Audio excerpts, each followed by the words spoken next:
Sarap ng tunog eh oh. Inline 3 mga sir. This is a special day for us dahil maglalabas tayo ng pinakauna nating big bike. Bali nanggaling tayo sa mga scooter like Suzuki, Honda Click, and also Honda ADB. Ito na yung pinakauna nating personal na big bike, no? Hindi na to hiram racing, hindi na rin to tingin lang. Shoutout sa'yo kay NG Moto, isa sa mga inspirasyon ko. So yan, stay tuned kayo para malaman nyo kung ano yung binili nating motor. Tapos explain ko rin sa inyo yung mga kinonsider kong mga ibang big bikes. Matagal kong pinag-isipan to. Marami akong kinonsider na mga tunog, mga functionality, kung paano ko siya gagamitin. And syempre, alam ko naman na medyo subok na tong motor na to. Ganun pa rin yung platform niya since 2021. Tapos medyo trusted na yung engine. Excited na rin ako matesting to at mabakbak natin sa expressway sa mga susunod nating video. Gusto ko lang ma-video kasi exciting tong araw na to para sa akin. Una medyo kinakabahan ka syempre. So kita-kits mga sir, stay tuned. Eman, shoutout sa'yo Eman. Yan, nandito na kami sa Triumph Motorcycle. Woo! Shoutout pala sa'yo Ken. Ito pinakabagay sa'yo. Daytona, yung sports bike. 3-cylinder. 660 pares nung bibiling kong motor.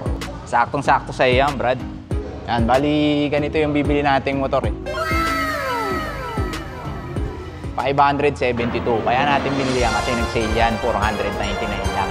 Pero ito wala pang quick shifter. Yung bibili natin meron na.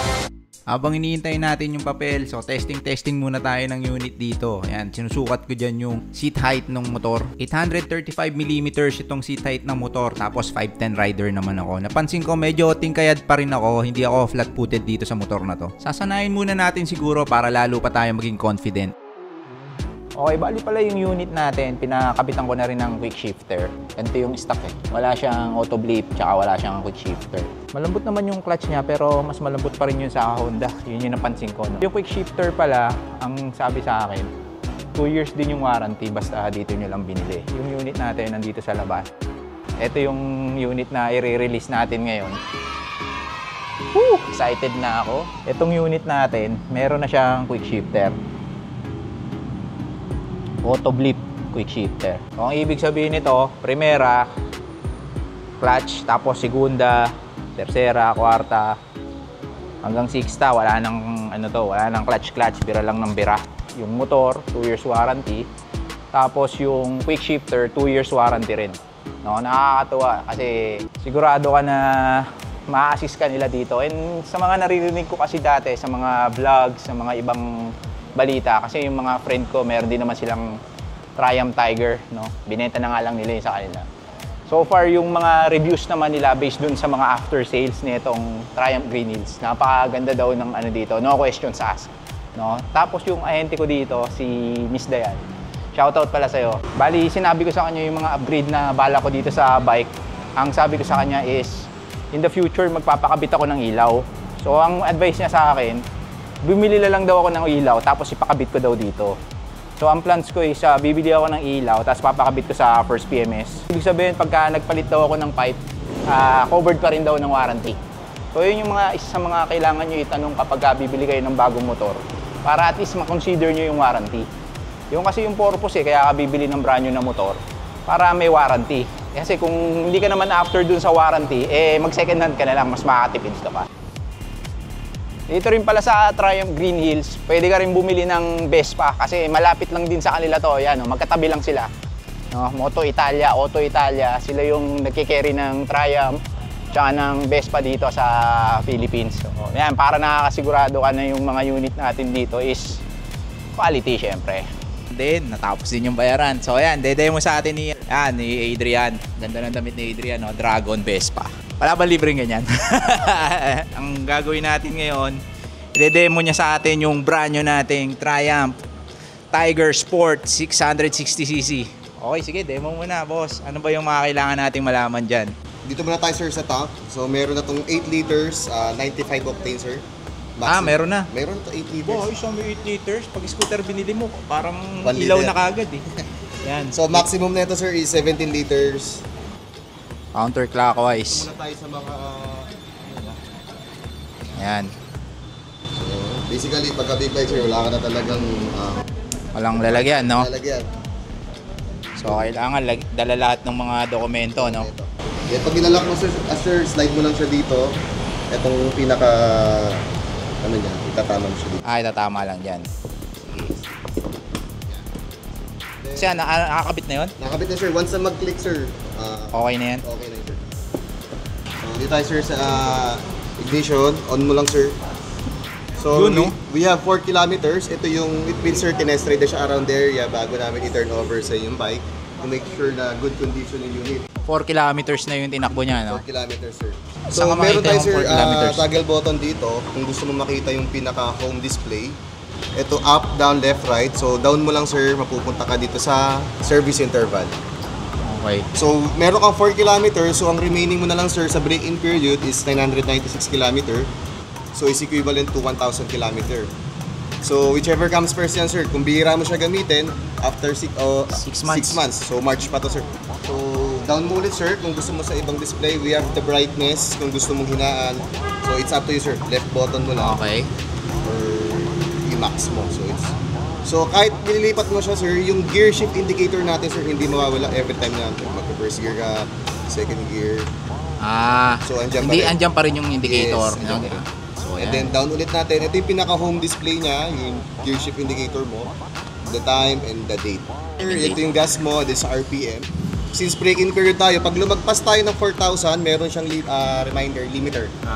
So pagka lumagpas ka po ng 4,000, makikita mo magbi-blink yung RPM mo. Magbi-blink. So ang ibig sabihin lang naman nun sir, since bago lang yung bike, before 4,000, switch na po tayo ng gear para mas... And more power, baby. More power, baby. So yun lang naman sir, tas down natin. Pupunta tayo sa main menu sir, ito yung pinaka-setting ng bike. So ito yung OK button to confirm. And then mapupunta tayo directly Okay sa... button. Yan. Ito yung OK button sir. Then directly mapupunta tayo sa riding modes. So riding modes, anong laman niya sir? Rain mode tsaka road mode. So rain mode sir, ito yung bababa yung power delivery niya ng 40%. So kahit 40? anong 40%? So Okay. kahit anong piga mo sir, mararamdaman medyo pigil yung takbo ng bike. Okay. Siguro rain mode muna tayo, no? Bagay siya sa mga talagang beginner bike. Ayan, rain mode muna tayo. Relax lang, chill ride kasi break-in pa eh. Ang kagandahan niya sir, halimbawa tumatakbo ka po. So while running, pwede ka po mag-switch dito. Meron tayong button dito na mode.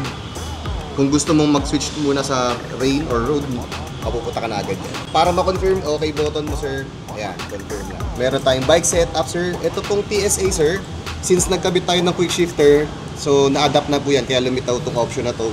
Yung sabihin niya sir, Triumph Shift Assist. So okay natin, naka-enable na po. Yes. So since naka-quick shifter ka na sir, first gear Oo lang nga. tayo Magka-clutch. Yan, yun pa yung mga isa sa pag-aaralan natin, no, quick shifter. Pero exciting. Yung quick shifter ba, may certain RPM ba?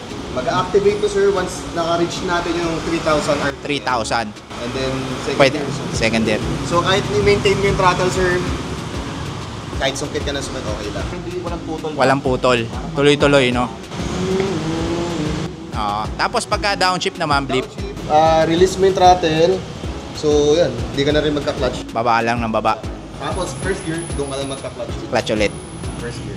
Kasi sa una talaga, parang malilito-lito pa ako dyan. Parang nung nag-test drive ako ng Ducati, di ko alam na quick shifter pala yun. Kaya pala, pag iba yung mga nagte-test ride, pag sila mekos-mekos, bira lang ng bira. Ba't ang galing lang magkambyo? Kala ko rin nung una, magaling na ako kumambyo kasi hindi ako sumasablay eh. Yung pala, quick shifter.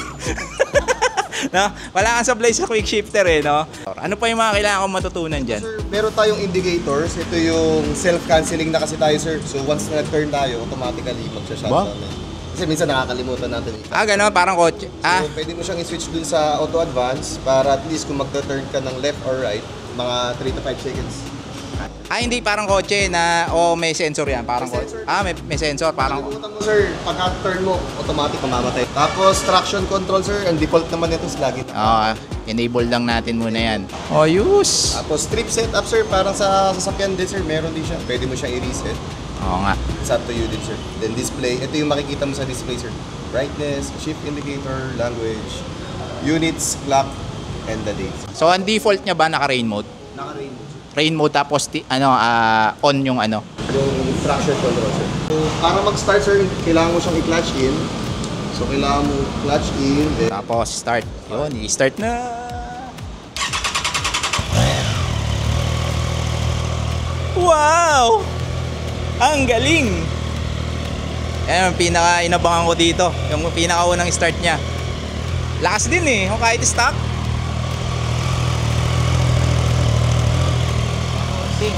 Hazard. May hazard din siya. Meron din siyang hazard. Tapos yung ilaw niya, isa lang, no? Ilaw sir, yan po. I natin. Tsaka palang iilaw yung kabila. Isang mata lang. Isang mata lang, no? Parang GS. Tapos, horn. Basic lang yung horn. Actually, ito yung isa sa mga activity favorite ko eh kapag dinedemo yung bike. Ayan.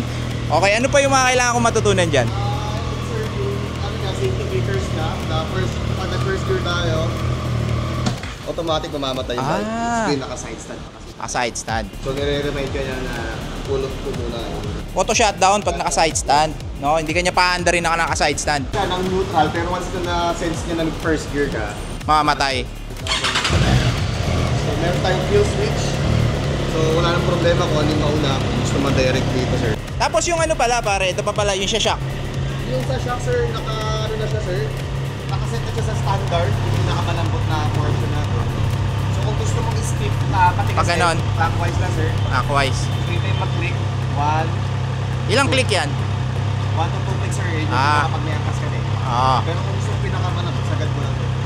Igitna mo nga, yung natural lang. Ipapagitna lang natin muna para at least doon tayo maglalaro ng timpla natin sa shock. Sarap ng tunog eh oh. Inline 3 mga sir. Ayos. Maraming salamat. Okay, sige sir. Kita-kita ulit tayo sa mga susunod na ano. Sana makapag-test ride din ako ng mga ibang unit nila. Marami silang unit dito. Ito yung mga demo bikes. Pupunta tayo dito pagka gusto nating i-test ride itong mga to. Pero ito, hindi ko trip to kasi sobrang laki. 2,500cc. Oo, yan. Sige. Balikan natin yung mga yan. Okay, sige. Mukhang okay na tayo. Alis na tayo dito tapos test ride natin. Kita-kits tayo dun sa, sa unang pag-testing natin dito sa big bike natin.